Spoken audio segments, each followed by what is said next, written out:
In today's video, I'm going to teach you how to add your logo to a video using the branding settings. To get started, open the video you want to work on in your editor. Once the video is loaded, look for the Customize section. This is where you'll find tools that let you adjust the overall appearance of your video and add finishing touches that make it look more polished and professional. Inside Customize, select Branding. The branding area is where you can add visual elements that represent your business, channel, or personal style.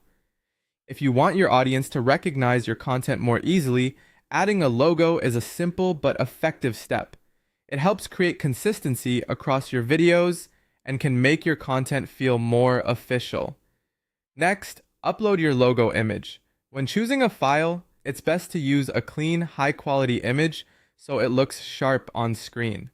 A transparent background usually works especially well for logos because it blends more naturally with the video instead of appearing inside a solid box.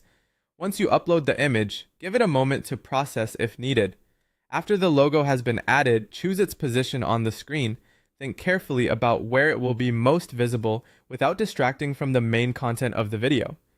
A corner placement is often a good choice because it keeps the logo present but subtle.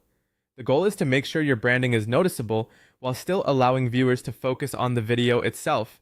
Then adjust the size of the logo. If it's too large, it can cover important details or feel distracting. If it's too small, it may be difficult to see. Try to find a balanced size that keeps the logo clear and readable without overpowering the frame. This part is important because good branding should support your content, not compete with it. Once you're happy with the placement and size, save your changes. Saving makes sure the branding is applied to your video so it appears the way you intended. Before moving on, it's always a good idea to quickly review the result and confirm that the logo looks clean, properly placed, and consistent with the style of your video. And that's it. You've successfully added your logo through the branding settings, giving your video a more professional and recognizable look.